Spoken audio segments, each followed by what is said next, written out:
Hello and welcome to my channel, where we explore the scariest stories across the internet. I'll be honest, tonight we feature the most terrifying stories since I began posting on this channel. All of tonight's stories are found on the scariest part of the internet, the dark web. We have stories about a couple who come across a killer's movie on the deep web, a game show featuring people killing themselves, a college thief who steals a killer's laptop, and a former Nickelodeon employee who exposes dark content created while he worked there. If you enjoy tonight's story, please hit the like button and subscribe for more.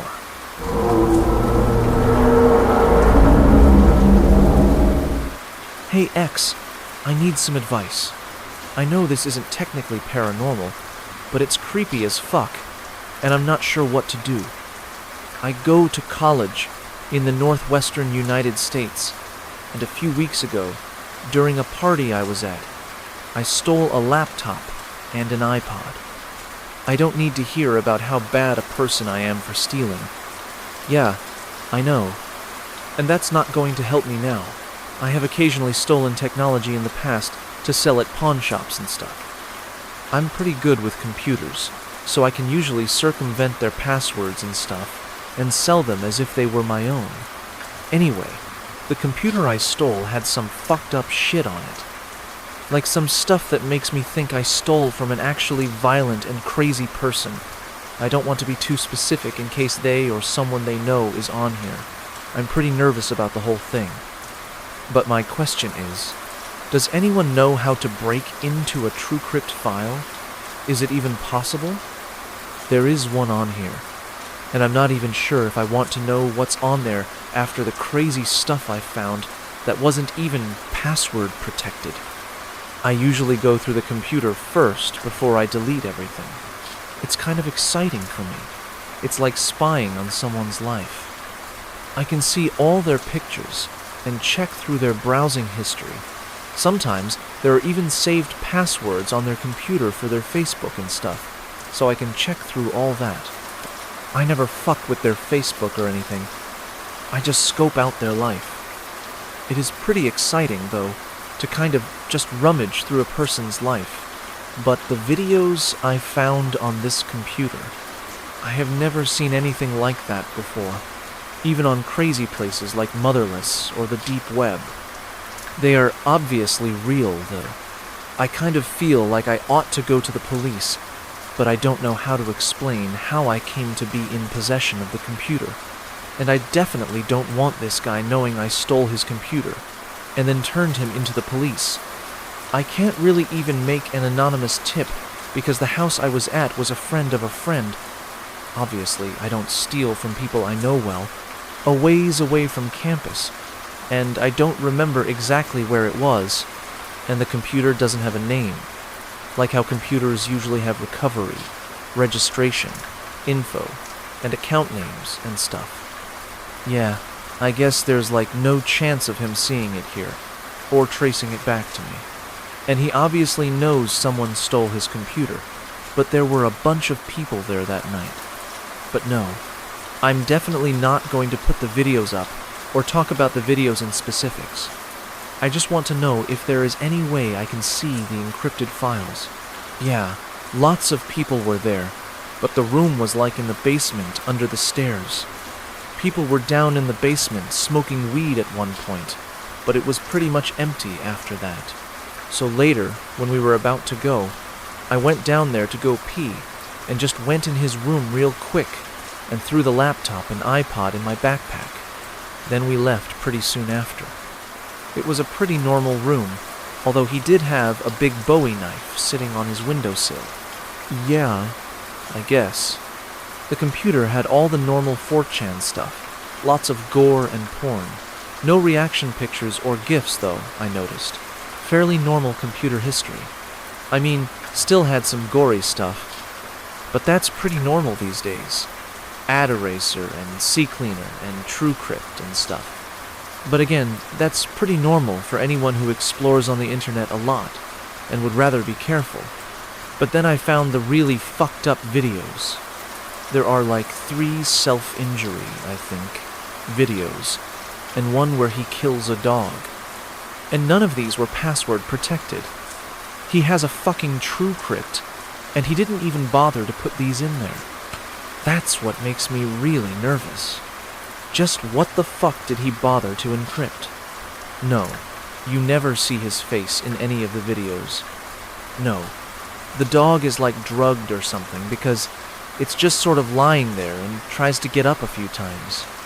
Then he goes and puts this metal thing between its teeth so it can't close its mouth and cuts out its tongue. While he's doing this, the dog starts to roll around and squeal, so he puts the camera down while he holds the dog down and cuts out its tongue. Then he picks up the camera again and holds down its legs with his foot while he chops off its feet with a machete. The dog starts like this puking scream thing after 3 of its feet are gone. Then finally he flips it over on its back and guts it. He puts the camera down during this part too, then picks it up and watches until the dog dies. It's disgusting. I literally had to throw up after I watched it. It's like a golden retriever looking thing. It's 12.5 minutes long, and yeah, the guy in it is pretty built. In the other ones, it's a guy putting cigarettes out on his inner thigh, nailing his ballsack to a piece of wood, like a table or something, and sewing his thigh up. He is stabbing this big needle into one side of his skin, then the other, and pulls his skin tight to make a kind of crisscrossing pouch.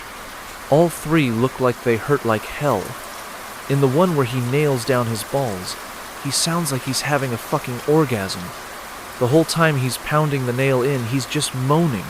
Then he pulls back on his balls and stretches them out on the nail before he yanks the nail out. In the other 2, you only kind of hear him hissing. Pretty sure the guy in all the videos is the same. Well, it sounds like I probably can't get into the encrypted videos myself, so I guess I'm just going to wipe what I can from the computer, take it apart, and throw it away. Normally I would sell it, but this guy is way too fucked to play around with. I wouldn't want it somehow traced back to me. I probably don't want to know what's on the other videos anyway. I just kind of feel like I have to know now that I have already seen all this other shit. Either way, this guy is really nuts and should probably be in a mental institution or something, but is still just walking around. Honestly, this whole thing has really fucked me up. I was so physically sick and paranoid the first night I saw them. I have been freaking out that this guy was going to come after me or something, and it's just fucked in general that people like this exist, and not just in creepy backwoods, but in our liberal, northwest United States. I feel like I'm now always going to be less able to trust people after this. I wish I had never stolen the computer and seen this messed up shit. You're probably going to call me a pussy, but seeing something on the internet that you know lots of other people have seen that's probably fake anyway is way different than seeing really crazy graphic shit that you can't tell anyone about, and knowing someone crazy now hates you and would probably kill you if they found out. I really think that's what's in the TrueCrypt videos. What else would this guy bother to encrypt? I still will open the encrypted videos if I can, and it will probably be a few days before I wipe and toss the computer. If anyone can help me open them, I will be monitoring X and B closely for the next couple of days. Just make a thread related to this, and I will see it.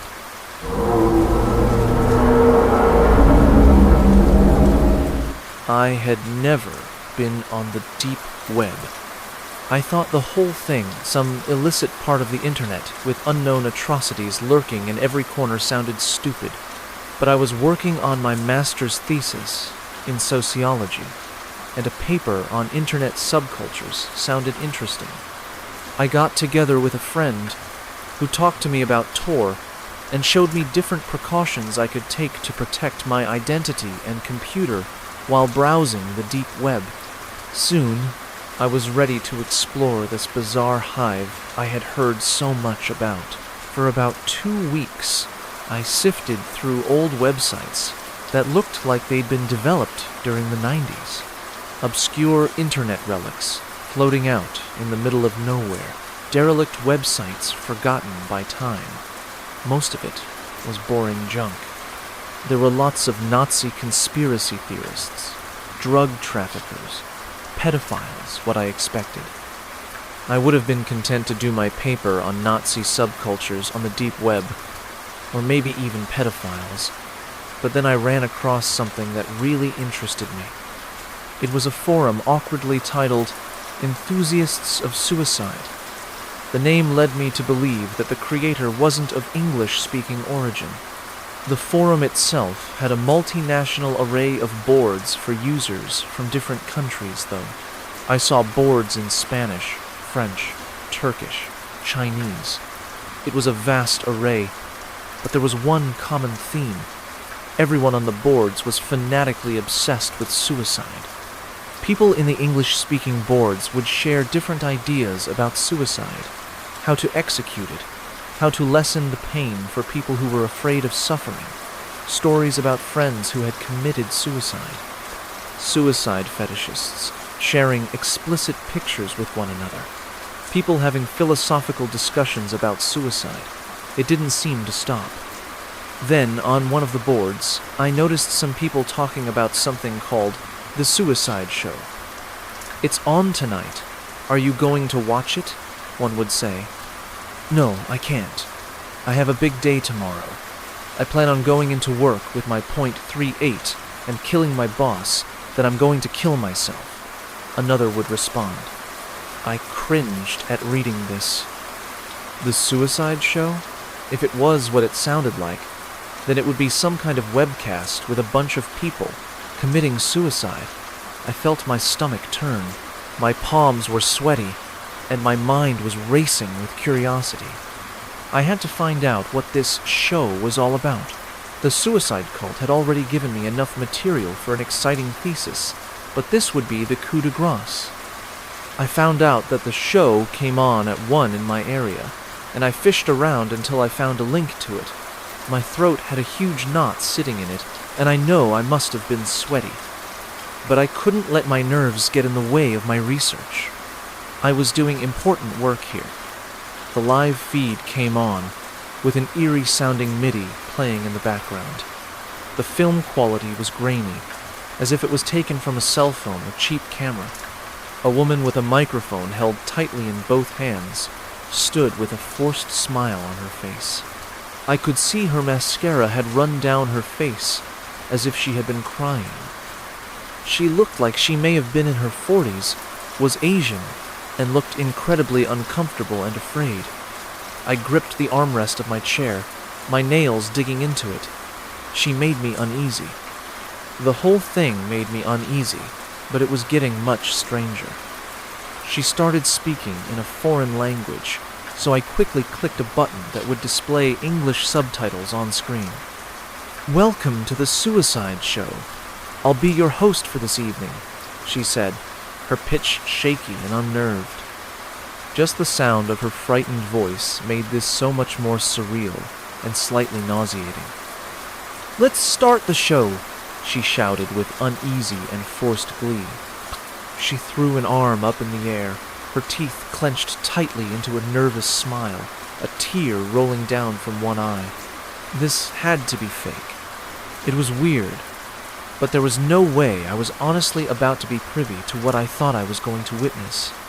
They tried hard to convince me this was some illicit game show from hell, that this woman was being held against her will at gunpoint, like Vanna White.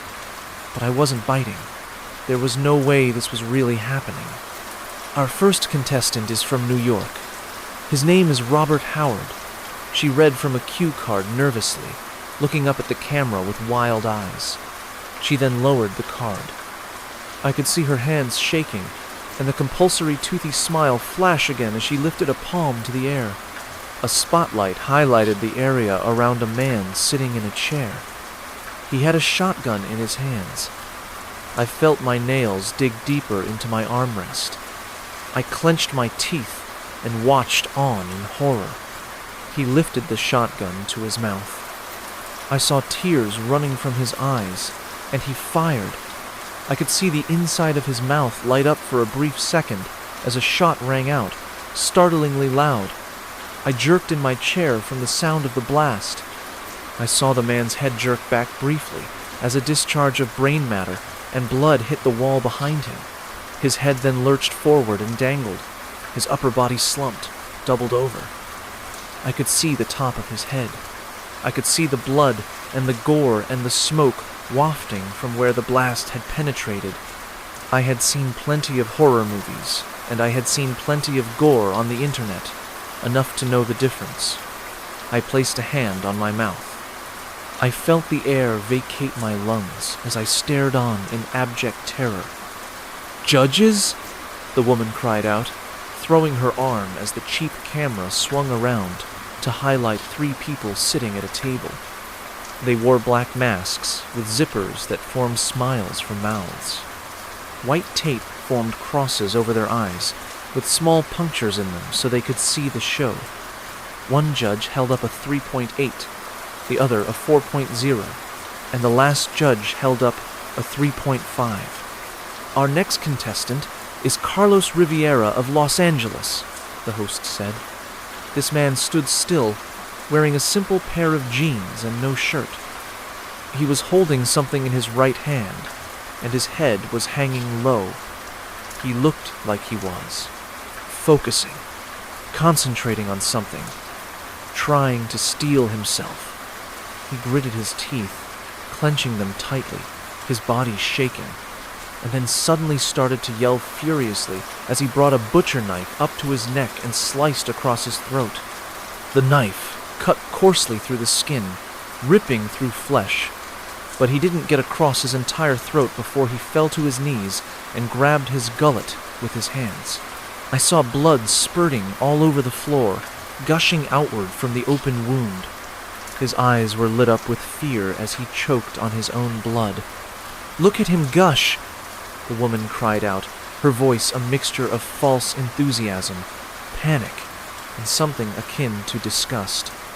He collapsed into a pile on the floor, his legs kicking as he struggled to breathe. "Judges?" the woman said again, the camera swinging around once more. The judges held up a 4.8, 4.9, and 4.7 respectively. There were 2 other contestants, but I couldn't watch any more. I closed the window to the feed and walked over to my window. I had to catch my breath. My heart was racing. What had I just seen? I didn't sleep that night. I could see the man who had slit his own throat. I could see his eyes as he struggled to breathe through a throat full of his own blood. I could see his bloody hands clasping at his neck in some mixture of instinctual reaction or regretful horror. I could see him kicking on the floor, laying sideways in a pool of his own blood. Every time I closed my eyes, it was all I saw. Needless to say, I dropped the paper on suicide enthusiasts.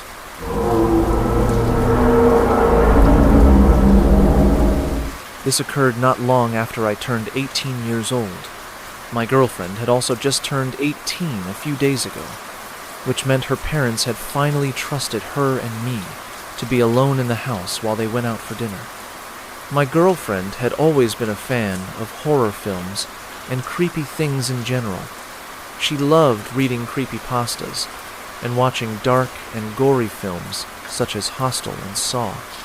One evening, I was sitting with her while she finished watching the last few minutes of The Human Centipede. We both had a few drinks, and I was about to go to bed, but she suggested we look for other horror films to watch online. Despite my tiredness, I obliged. A few minutes of searching on her laptop revealed all of her favorite online film sites had been taken down. That's when she suggested a chilling alternative. "Ever heard of the dark web?" she asked. I had heard whispers around school about it, but never took much interest. "Yeah, I have," I replied, trying to act brave. A smile of excitement appeared on her face. I could tell she was slightly drunk, and in that sort of I don't care what happens mood. I decided to go to the kitchen to fetch her some water. When I came back, I noticed she had a site opened called SensorView. The site displayed the pictures of movie posters I had never seen before. I correctly assumed it was a site that sold banned horror films from other countries. All of them looked pretty unoriginal, nothing I hadn't seen before, all except for one. The one my girlfriend was hovering the mouse clicker over.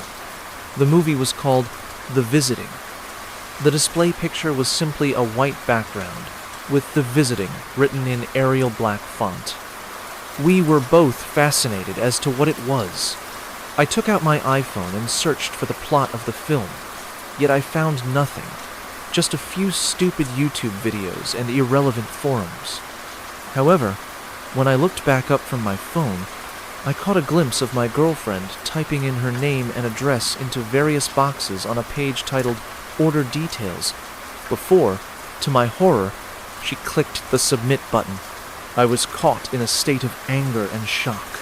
I manically shouted at her, explaining how dangerous it was to disperse her personal details into such a fucked up place as the dark web. I could see my attempts to correct her were futile, as the alcohol was hitting her hard and she was not paying attention whatsoever. Frustrated, I went to bed, deciding to discuss it with her the next morning. The next morning, she seemed to have little regret over her actions. She spent the morning explaining how she was curious, and she was in no danger. She even commented that the experience would be fun. However, I wasn't convinced. She told me not to tell her parents, fearing they would not trust her to be alone in the house again. I promised not to say anything and headed back home. 3 days later, I was visiting her house again. Her parents had gone to meet with some friends from work for a drink, and we were watching The Exorcist on DVD. During a particularly non-eventful part of the film, my girlfriend began joking about how horrified I looked a few days ago when we were discussing the dark web. She said she had only received a fairly professional-looking email confirming the order and nothing else. I began to yield to her argument. Perhaps I was overreacting. It was merely seconds after our conversation finished that an aggressive knock came from the door. It sounded like it was from 2 doors, but I dismissed this as an echo. I began to look concerned, while my girlfriend began laughing once again at the look of terror on my face. I put on a fake smile as I walked towards the door. It erased clean from my face when I saw who stood outside. A tall, stocky man wearing a ski mask and dark clothes stood at the front door wielding a hammer. I was about to call out to my girlfriend to call the police when a blood-curdling scream echoed through the house. I raced back into the room to see my girlfriend pointing at the window facing the garden. An identical man stood at the window, only he was holding a small bat. I grabbed my girlfriend's hand and sprinted up the stairs. We hid in the master bedroom while I called the police on my mobile, who told me they would be there as soon as possible. As I finished the call, I heard one of the doors smash and loud, rapid footsteps heading up the stairs. They were in the house. Without thinking, I pushed the window open and told my girlfriend to jump, run, and not to look back. She jumped and landed safely onto the grassy garden below. I was about to follow, but hesitated, wondering if I could put up a fight, and in doing so, allow my girlfriend more time to escape. It was then I heard a deep, aggressive voice just outside the room. The man shouted something in a foreign language, whilst I heard laughs from 2 other men outside. All bravery evaporated, and I jumped, landing harshly on my ankle. The adrenaline racing around my body allowed me to power through the pain, and I eventually caught up to my girlfriend. We were running for what seemed like hours, but in reality was most likely 10 minutes. We ended up next to the local park, a safe distance away from the house. My girlfriend began sobbing, and I comforted her, trying to avoid my own desire to break down. It was not long after that when the police called me on my mobile. They were at the house, and as far as they could tell, the attackers were gone. After taking a few minutes to compose ourselves, my girlfriend and I made our way back. There were 3 police officers at the house. One was examining each room for any damage or evidence left by the men. One was comforting my girlfriend, while the other asked me questions. The shock was clouding my memory. I was only able to tell them a few details about their clothing and the fact they spoke in an Eastern European language. My girlfriend handed over her phone and computer for the police to investigate, and they left. They advised us to tell the homeowners about the situation, lock up, and suggested that everyone spend the rest of the evening with friends or relatives. So we both spent the night at my parents' house, while my girlfriend's parents stayed with friends. I remember my girlfriend crying over the phone while telling them about the situation. They were furious. A few days later, the police visited my girlfriend. It was by luck that I was at her house that afternoon. Their investigations had led them to some disturbing findings. It turned out the visiting was a nickname locals in a small Polish town gave to a number of brutal murders that occurred in the 90s in the local area. The murders were committed by an unknown gang and were initially dismissed as home invasions gone wrong. All the victims were bludgeoned to death in their homes, although nothing of value was taken from the house. It was only 2 years after the murders began that a family survived an attack by the gang. The husband was able to give the Polish police a few details of the attackers, but all that he revealed was that they wore ski masks, wielded blunt objects, and one had a video camera. However, the crucial evidence was that one of the attackers had dropped a backpack containing 1 blank videotape and 3 other tapes with content on them. The 3 tapes showed the horrific murders of the other victims of the attackers. The police came to a shocking conclusion that these men were creating snuff films to be sold to whatever sickos paid enough for them. A nationwide manhunt began, but after years of investigation, nothing was found. I remember feeling incredibly cold as the police told me their findings. They went on to tell me that the men most likely fled Poland during the police search and could possibly have entered the UK as workers when Poland joined the European Union.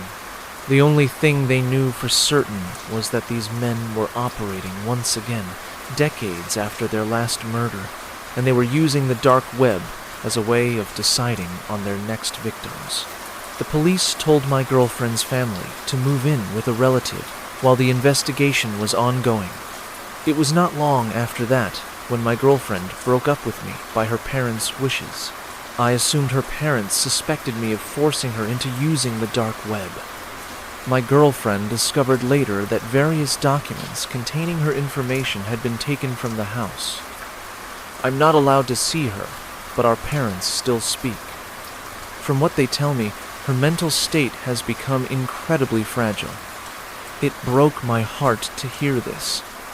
I can safely say the police will never find the attackers using the information I gave, which means they will most likely strike again.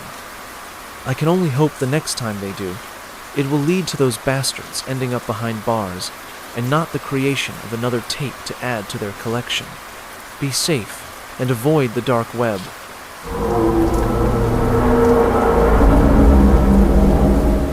Let me spare you all of the superfluous details, and jump right in. Squidward's suicide, otherwise known by the name of Red Mist online, is real to an extent. Let's just say that although the story you're all familiar with is loosely based in reality, many of its more gruesome plot devices are intentionally hyperbolic. The story is littered with grammatical errors, narrative inconsistencies, contrivances, and sprinkled with references to violence against children that are in poor taste, to say the least.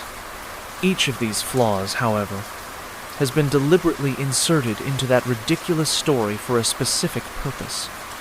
To clarify what I mean, I would like to ask you to place yourself in Nickelodeon's shoes. As a large corporation with a reputation to uphold, let's construct a hypothetical scenario in which one or more of your former employees have expressed the capability and desire to tamper with taped recordings of SpongeBob SquarePants episodes, despite having your suspicions about which former employees, in particular, are the perpetrators. You don't have solid evidence to prove their identities in a court of law. All you have is a reasonable motivation, as well as poor circumstantial evidence. All ensuing legal investigations eventually arrived at a dead end. You know for sure that the suspects can animate episodes of SpongeBob SquarePants in a way that highly resembles the official episodes. Although there are slight discrepancies in the style and quality of animation, SpongeBob episodes, as with all episodes of animated media, are typically produced by a large team of animators, rather than a few people working independently of any large studios. The resemblance is clear. It would be bad publicity if these episodes were to air, even if they were broadcast locally, rather than from the Nickelodeon channel. So, you are forced to act. Although conspiracy theorists might imagine shady corporate practices that could make the suspects disappear would be a viable solution, there's a preferable alternative. That being to reduce these potentially broadcasted tapes into absurdity before they could do any damage in the first place. Meeting this end is especially important, as whispers of rare and disturbing episodes of SpongeBob SquarePants have already begun. Although you can use your influence to try and snuff these whispers out, doing so for years on end would be far too tedious of a task. Eventually, rumors would slip through the crevices of your iron fist, and it would all go downhill from there. Enter creepypasta, an online phenomenon spreading like wildfire across the web during the twilight of the 2010s.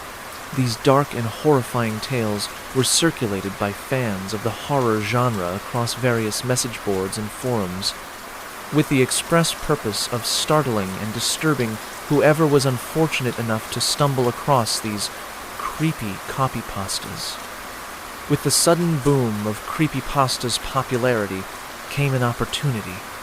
If you are able to incorporate terrifying accounts of lost SpongeBob SquarePants episodes into the ever-expanding creepypasta genre, you sever their association with Nickelodeon should they ever air. So, you get to work, writing the most cliché internet urban legend you can conceive of. Blood, guts, dead children, all the tropes you can imagine. You even begin a few tropes of your own that need not be mentioned here. Once you've finished, you proudly submit your work onto the internet. Pulling a few strings, you witness your creation rise to prominence, joining the elite few creepypasta icons that have garnered the attention of millions. As tens of thousands of fan images, amateur videos purporting to contain the real contents of Squidward's suicide, and YouTube videos discussing the topic of the story come to be, they drown out whatever few forum posts and blogs were asking questions about those eerie episodes of SpongeBob. Your story's success has exceeded your expectations, as it inspires many spin-offs. Now, any internet search for creepy content related to SpongeBob automatically brings you to Google page, after Google page of topics unrelated to that of the real Red Mist tapes. Notice how the word tapes is pluralized. Squidward's suicide is not Red Mist. Rather, Red Mist refers to several untraceable notes and tapes, the contents of which conspicuously ended up in the hands of Nickelodeon studio staff members. They were given this name because the words Red Mist had been written into the back of each note or tape that was received. The inciting incident, which sparked Red Mist, occurred following the release of the original SpongeBob SquarePants movie. As many of you may know, Steven Hillenburg wanted the series to end following the movie, as he felt 3 seasons had been enough of a run for the show. This request was denied. Nickelodeon saw the profit to be had in the franchise, and to them, that was all that mattered. This frustrated Hillenburg, causing him to leave the show altogether, along with several of the show's original writers and animators.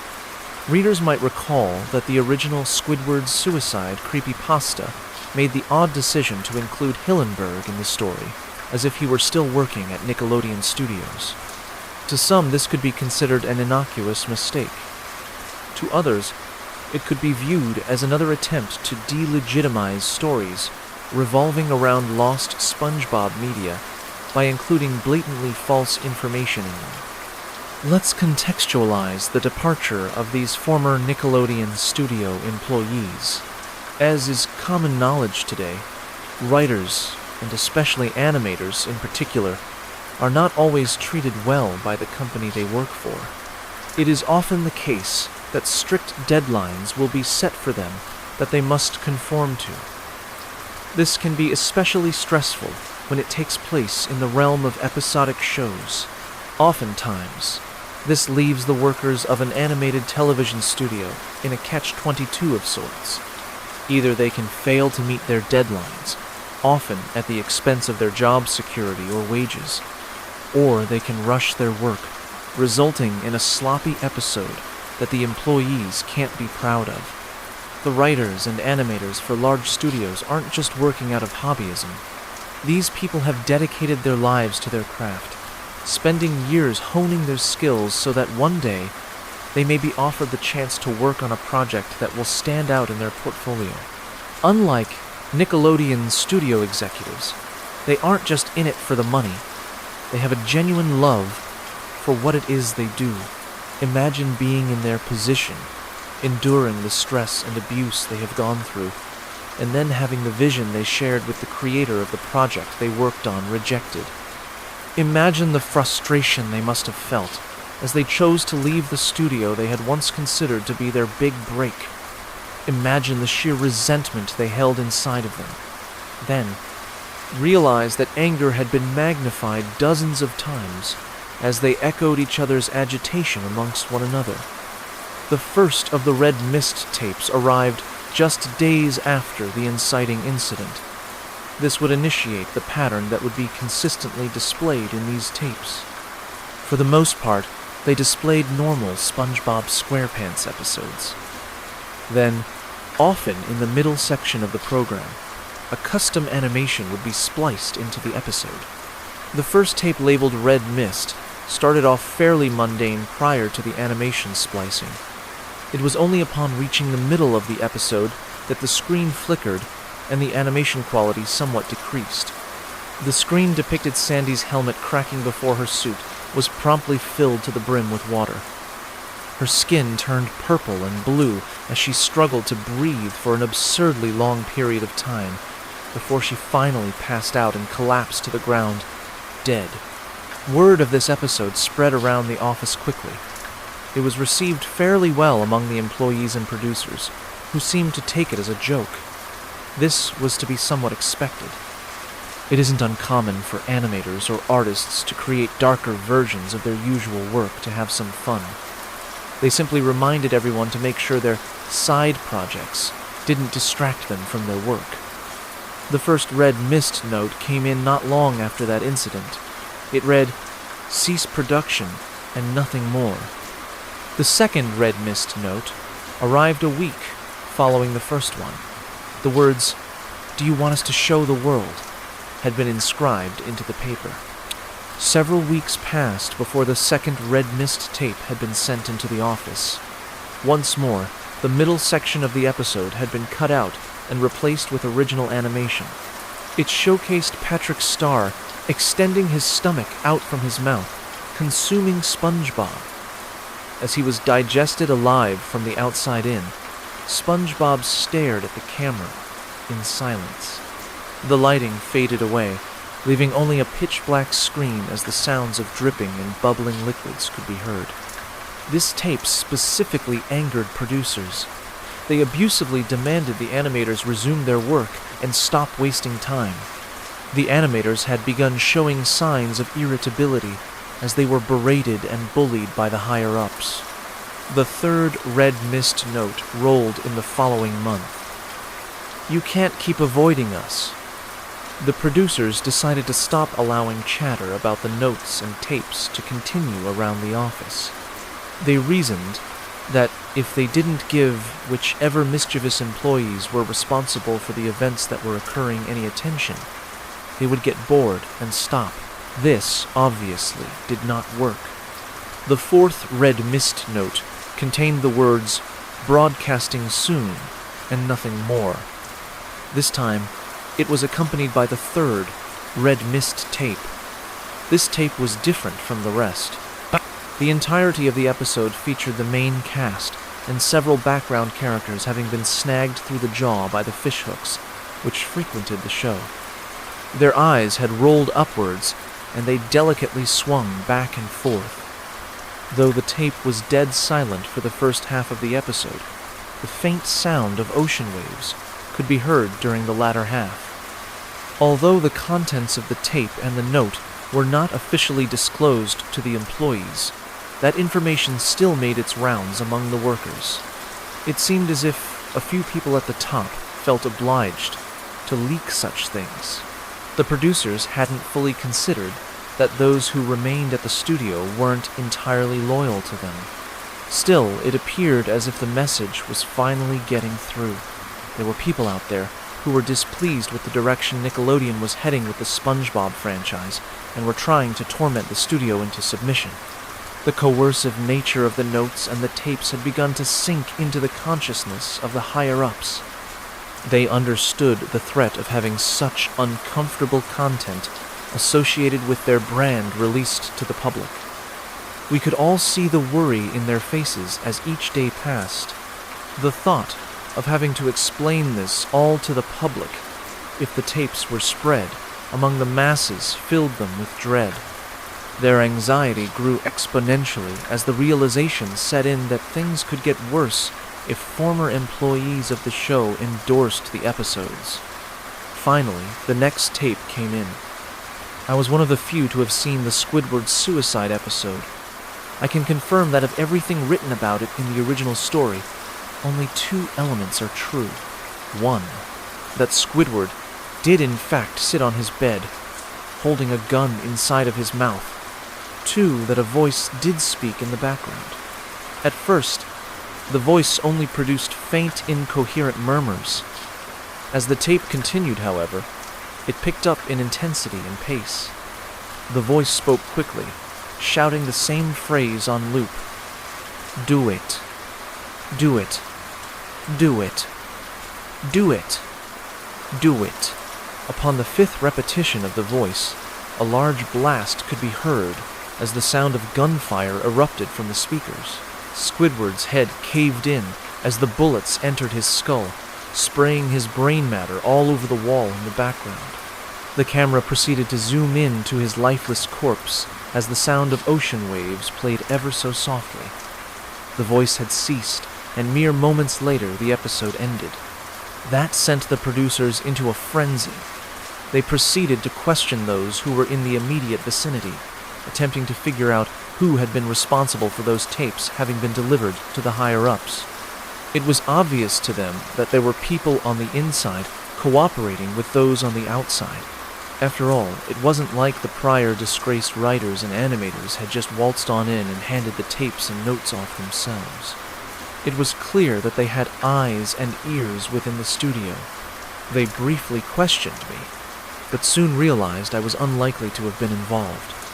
After all, my position in the company didn't entail that I had the ability to create such episodes.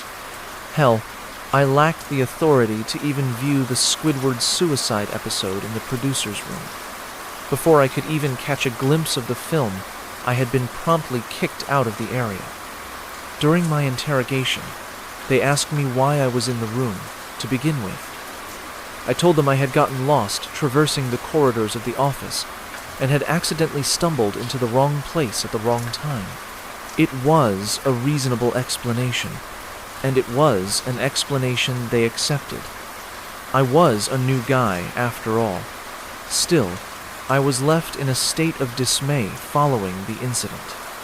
It was unfortunate that I couldn't view the episode with them. Oh, how I would have loved to see the shocked expression on their smug faces. Ever since I first witnessed how the episode played out, I was ecstatic to imagine how those assholes would react to it. The animators had really outdone themselves. Despite my disappointment, it wasn't all a letdown. After all, I found it interesting that they gave me such a major role in their fictional account of that episode. Once again, it was a completely unrealistic detail for me to have been a prominent character in it.